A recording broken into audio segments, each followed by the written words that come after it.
तैयार हो जाओ एक खास दिन के लिए जो हमारी सुरक्षा को और भी मजबूत बनाएगा।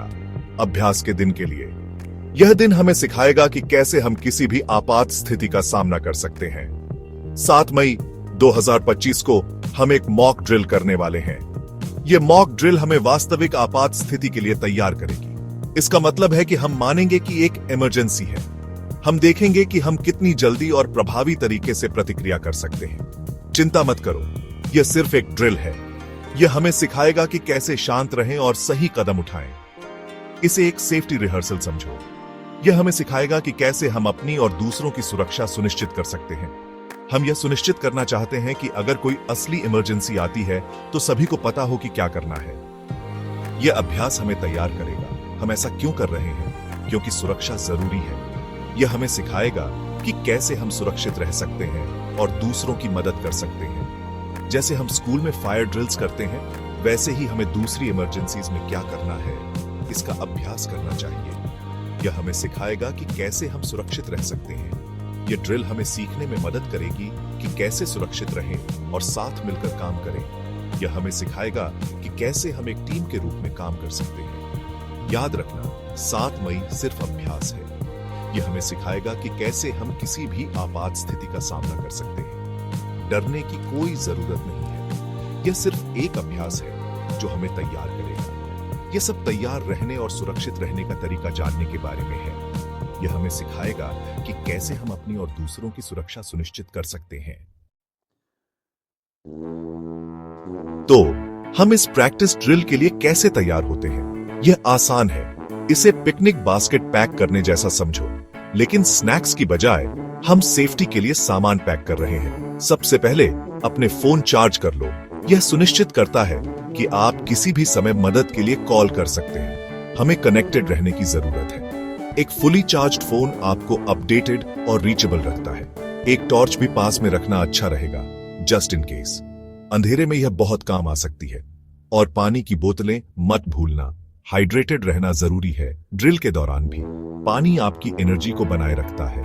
याद है वो इमरजेंसी सिग्नल्स जो हमने सीखे थे? एक सीटी भी साथ रखें। यह ध्यान आकर्षित करने में मदद करती है। अब समय है अपनी याददाश्त ताजा करने का। अपने नोट्स और इंस्ट्रक्शंस को फिर से देखें। यह जानना कि उन सायरन और अलार्म का क्या मतलब है हमें सुरक्षित रहने में मदद कर सकता है। जब आप इनकी आवाज सुनते हैं तो तुरंत प्रतिक्रिया दें। ठीक है, तो सायरन बजता है। हम क्या करते हैं? घबराओ मत, हम इसे संभाल लेंगे।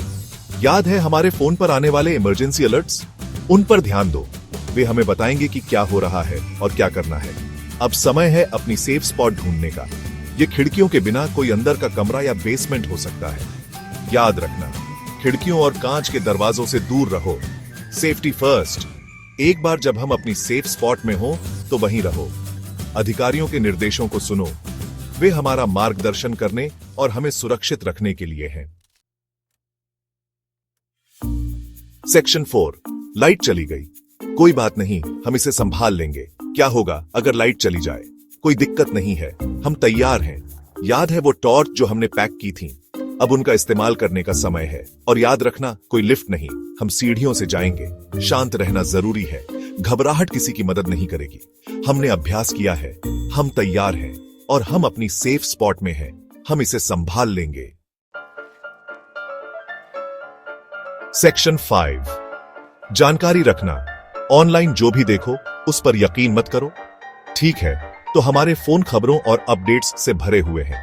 यह अच्छी बात है। हमें हर समय ताजा जानकारी मिलती रहती है और हम दुनिया में क्या हो रहा है इसके बारे में जागरूक रहते हैं।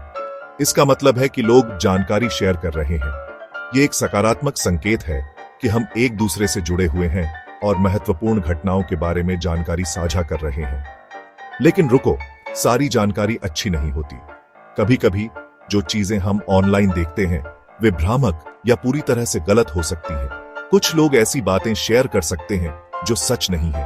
यह गलत जानकारी फैलाने का कारण बन सकता है जो समाज के लिए हानिकारक हो सकता है। याद रखना, एक ड्रिल या असली इमरजेंसी के दौरान विश्वसनीय सोर्सेज से अपनी जानकारी प्राप्त करना जरूरी है। यह सुनिश्चित करता है कि हमें सही और सटीक जानकारी मिल रही है। रेडियो, टीवी या अधिकारियों की आधिकारिक घोषणाओं को सुनो। ये स्रोत आमतौर पर अधिक विश्वसनीय होते हैं और सही जानकारी प्रदान करते हैं। सोशल मीडिया पर जो कुछ भी देखते हो, उस पर यकीन मत करो। हमेशा जानकारी की पुष्टि करने की कोशिश करो। अफवाहें फैलाने से नुकसान ज्यादा हो सकता है। यह लोगों में डर और भ्रम पैदा कर सकता है, जो स्थिति को और भी खराब कर सकता है। आओ जिम्मेदार नागरिक बने और केवल सत्यापित जानकारी ही शेयर करें। इससे हम सभी को सुरक्षित और सूचित रहने में मदद मिलेगी।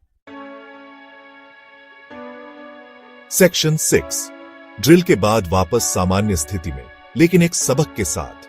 ड्रिल खत्म हो गई है और सायरन बंद हो गए हैं। उफ, अब अपने सामान्य काम पर वापस जाने का समय है। लेकिन रुको, इसे ऐसे ही मत भूल जाओ। यह ड्रिल हम सभी के लिए एक सीखने का अनुभव था। अपने परिवार और दोस्तों से बात करो कि क्या अच्छा हुआ और क्या बेहतर हो सकता था। क्या सभी को पता था कि क्या करना है? क्या हमने अपनी सेफ स्पॉट जल्दी ढूंढ ली? आओ इन सबकों को याद रखें और भविष्य के लिए और भी तैयार रहें। याद रखना, प्रैक्टिस मेक्स परफेक्ट। सेक्शन 7, अस्पताल स्टैंड बाय पर मदद के लिए हमेशा तैयार। एक आखिरी बात, हमारे अस्पताल और मेडिकल फैसिलिटीज ड्रिल के दौरान स्टैंड बाय पर रहेंगे। वे उसी तरह से भाग नहीं लेंगे जैसे हम ले रहे हैं, लेकिन जरूरत पड़ने पर वे मदद के लिए तैयार रहेंगे। उनका काम असली इमरजेंसीज के लिए तैयार रहना है और वे हमेशा तैयार रहते हैं और हम सभी उनके समर्पण के लिए आभारी हो सकते हैं।